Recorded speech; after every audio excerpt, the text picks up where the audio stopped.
I threw a celebration for my wife, our 45-year wedding anniversary. But by 8:30 that night, the entire room was down to just 2 empty chairs. At the same moment, my phone vibrated. It was my daughter-in-law. She was posting photos from a victory party in Atlanta. My son was there. The kids were there, all smiling. Her message came last. "Dad, don't make a big deal out of this. Mom doesn't even remember what today is anymore." I looked over at my wife, and in that moment I realized something. What they wanted was never an apology. Before I tell you what happened after that night, if you're listening to this story right now, please subscribe to the channel and leave a comment telling me where you're listening from. I read every single one. Now, let me tell you this. What started to change happened the moment the restaurant door closed behind us. After that moment, I stayed right where I was, at the table I had reserved. I didn't stand up. I didn't call anyone else. The server leaned in and quietly asked if we wanted the food cleared. I nodded, not because I was hungry, but because I didn't want my wife to sense that something was wrong. Rosalind sat across from me, both hands resting on the tablecloth. Her eyes moved around the room, full of expectation. She asked softly, as if afraid to disturb anyone. "They're just running late, right?" I told her they were on their way. It was a sentence I had used for 45 years. Every time I needed to shield my family from an uncomfortable truth. The restaurant grew dimmer. Other tables finished their meals one by one. The clinking of glasses faded. I realized something then. In all my years at sea, I had waited in heavy fog for days at a time. But time had never moved as slowly as it did that night. Rosalind adjusted her light blue silk dress. She had picked it out a week earlier. Every morning she opened the closet, looked at it, and asked me if today was the special day. I always said yes. And she smiled, like a child promised a gift. I opened Facebook again, this time paying closer attention. Under Sloane's photo were dozens of congratulatory comments. "Congrats on the new beginning. Well deserved after all that hard work. A huge win." No one mentioned Savannah. No one mentioned the 2 old people sitting 300 miles away. I looked at the photo. Wyatt stood beside his wife, his hand resting on her shoulder. It was the same way he used to stand next to his mother when he was little, whenever he felt scared. I wasn't angry that he didn't come. I was angry that he let someone else redefine what our family was. Rosalind asked again, "Are you sure this is the right place we booked?" I said. I was sure, and I felt my voice crack. When dessert arrived, I finally got a message from Wyatt. Just one short line. No apology. No phone call. I read it, then placed the phone face down on the table. Rosalind looked at me. The excitement in her eyes was gone. In its place was confusion, as if she could feel something slipping out of reach. She asked, "Today, whose birthday is it?" I clenched my hands beneath the table. I didn't correct her. I just told her it was the day we met. She smiled. That smile pierced my chest harder than any storm I had ever sailed through. We left the restaurant when the streets were quiet. I opened the car door for her like I had done for decades. When I sat behind the wheel, I realized I had forgotten what it felt like to drive in a silence this heavy. Rosalind gazed out the window and whispered that Savannah was beautiful at night. When we got home, she asked why there was no cake. I told her maybe it would arrive late. She nodded, then sat on the couch, her hand searching for the thin blanket. I stood in the living room and looked around the house that had held my entire life. The photos on the walls, the keepsakes from my voyages at sea. Everything was there, except one thing, my son's presence. That night, Rosalind went to sleep early. She forgot quickly. That was both her pain and her mercy. I didn't sleep. I sat at my desk and opened a drawer I hadn't touched in years. Financial folders. Documents I believed I'd never need to review again. I had always thought that as long as I was clear-minded, as long as everything was written down, no one could take advantage of us. I was wrong. I started with small details. An unfamiliar charge in our joint account. A medical appointment I knew nothing about. A signature that looked familiar, but not entirely like Rosalind's. Each discovery didn't shock me. It just made me colder. Close to midnight, I stopped. Not because I was tired, but because I realized I was facing something larger than an empty table at a dinner party. If they could dismiss 45 years of their parents' marriage so easily, what else were they willing to ignore? I looked toward the bedroom. Rosalind slept peacefully, one hand resting on her chest, breathing slow and even. And in that moment, I understood. that this night wasn't just about a party no one came to. It was the first sign of a door quietly beginning to close. The next morning I woke up earlier than usual, not because I couldn't sleep, but because I no longer trusted the calm I had always taken for granted. The house looked the same, but it didn't feel the same. It was like a ship whose course had been changed while the captain was asleep. Rosalind sat at the kitchen table, staring at a cup of tea gone cold. She asked what day it was. I told her. She nodded, then asked again a few minutes later. I didn't blame her. I blamed myself for letting others step into those gaps in her memory. When she went to lie down before lunch, I began the work I should have done long ago. I laid every financial file out on the dining table. There was no emotion in it, just the habit of a man who learned to check the charts before setting sail. Numbers don't lie, but they don't shout either. They whisper. And if you don't listen closely, you miss everything. I found records from a private clinic outside Savannah. The doctor's name meant nothing to me. The bills were under Rosalind's name, but the signature on the consent forms wasn't hers. I stared at it for a long time. Rosalind always signed her name at a slight leftward angle. This one was straight, firm, and decisive. No hesitation at all. I called Wyatt. The call went straight to voicemail. I sent a text. No reply. That afternoon I found appointment emails buried in old messages. 3 visits, all scheduled by Sloane. The wording was short, clinical, and cold. Exactly how she spoke during family meetings. Comprehensive cognitive evaluation. I understood before I reached the final line. Conclusion not capable of making independent financial decisions. I sat down. For the first time in years, I felt like I had been struck right on the deck of my own ship. That evening, Sloane called. Her voice was soft, almost too soft. She said she only wanted to help. Said Wyatt was under a lot of pressure. Said I should consider taking some time to rest. She didn't mention Rosalind. Not once. After the call, I started noticing small things around the house. A new outlet behind the bookshelf. A small device attached under the dining table. I didn't need an explanation. I had sailed through waters where people hid far more dangerous things than that. I removed it. Then the second one. Then the third. I wasn't angry. I just felt a thick silence spread across my chest. Not because I was being watched, but because the ones doing it were my own family. I began documenting everything. Dates, times, calls, emails. Every moment Rosalind seemed more confused after seeing Sloane. I noticed a pattern. Every visit came with an excuse. Tea with a friend, shopping, health checkups. Each time she came back, she was quieter. One afternoon, Rosalind asked me why a stranger had made her sign papers at the clinic. I asked if she remembered signing them. She shook her head. She said the person told her I had already agreed. I stood there in silence. Not in anger, but because I understood. They were building a story. And in that story, I was the one no longer clear-minded enough to object. That night, I called Vance. We hadn't spoken in years. I said only one sentence. I think someone is trying to close my life from the inside. Vance stayed quiet for a few seconds, then told me to keep everything exactly as it was. Don't confront anyone, and under no circumstances sign anything. The days that followed moved slowly, tight as a mooring line. Sloane started coming by more often. She brought documents. She spoke with a rehearsed patience. Wyatt came with her, but barely said a word. Every time I looked at my son, I saw a man avoiding his own reflection. Rosalind grew more confused by the day, and every time she forgot something, Sloane wrote it down quickly, as if collecting evidence for the version of Rosalind she needed. I understood then. If I stayed silent, they would turn that silence into consent. One evening after Sloane left, I checked my study again. The bottom drawer had been disturbed. A copy of the house documents sat slightly out of place. I knew then. They had started touching the core. I sat down, opened my notebook, and wrote a single line. They're not waiting for me to grow weak. They're helping it happen faster. From that moment on, this was no longer about a forgotten anniversary.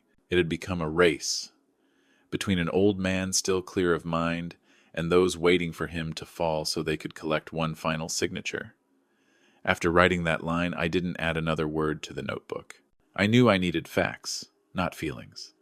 And that was when Vance quietly stepped back into my life. No noise, no long questions. Just like someone used to watching things from behind the curtain. We met at a small cafe near the river dock. Vance arrived early, carrying a thin folder. He set it on the table, didn't open it right away. He looked at me for a long moment, then said things were worse than I thought. He started with the apartment in Atlanta. On paper, it was a clean deal. High purchase price. Paid on time. No signs of risky loans.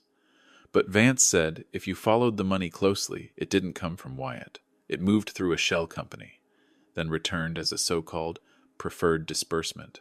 The source of that money led straight back to Savannah. Led back to my house. I didn't ask how. I only asked when.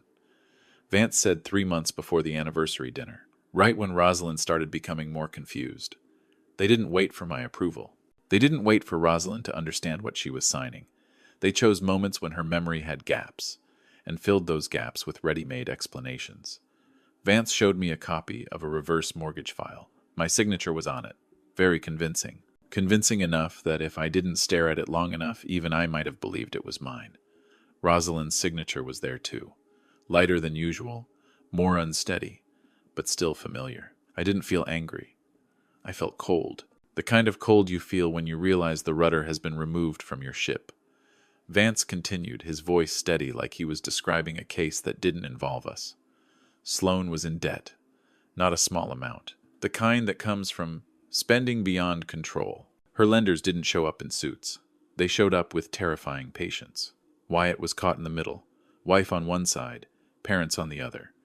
And he chose silence to keep his balance. But silence in this case meant standing with the one doing the pushing. I asked Vance if there was anything else. He nodded.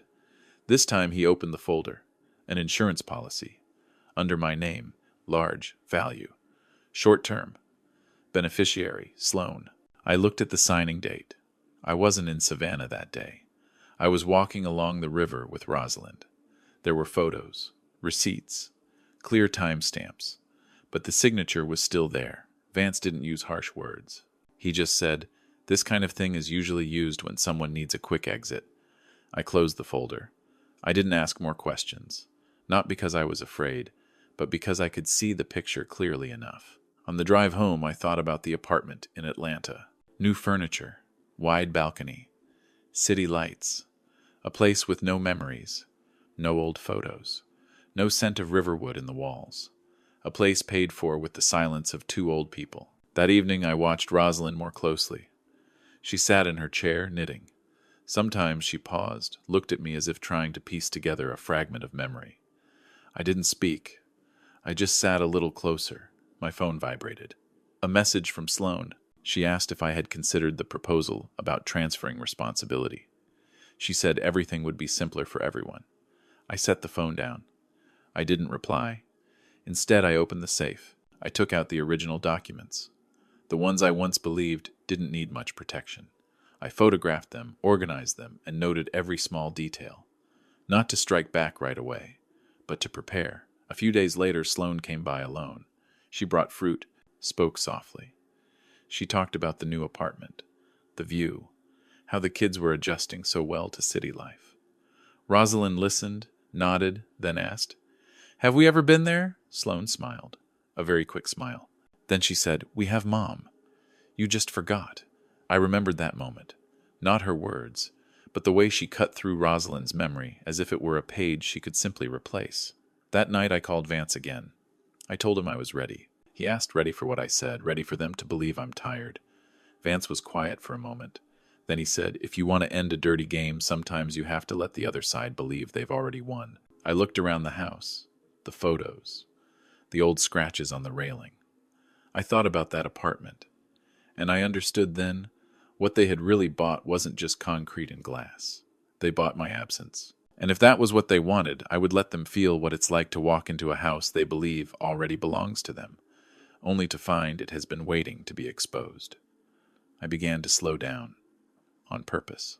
No objections. No more questions. I let Sloane believe what she was seeing was real exhaustion. An old man finally reaching his limit. I called Wyatt first. This time he picked up.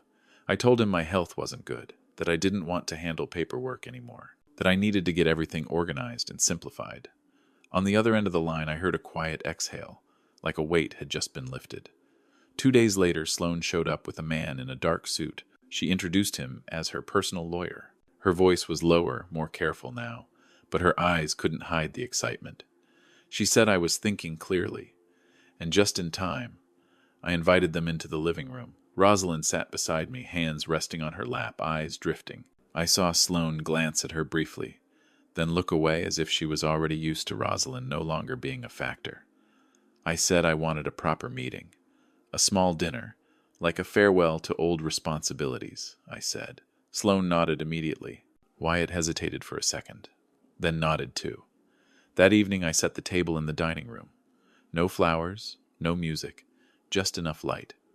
I wanted everything visible, no shadows. Sloane placed a thick stack of papers in front of me. She explained each section, each line in a carefully practiced, patient tone. She said this was the best way, the fastest way, the least stressful option for Rosalind. I listened to everything. I didn't interrupt. I asked only one question. If I sign, does it all end here? She smiled and said, Of course. I stood up and walked to the file cabinet. I brought out another folder and placed it beside hers. Sloane froze for just a moment, then kept smiling. She thought they were just old documents. I opened my folder first. I didn't raise my voice. I read slowly, line by line. The reverse mortgage copy, the signing date, the amount, the money routed through an intermediary company. I paused right as I looked at Wyatt. His face drained of color. He understood immediately. Sloane's lawyer sat up straight. He started asking questions. I didn't answer. I simply turned to the next page. Recorded conversations. Nothing dramatic.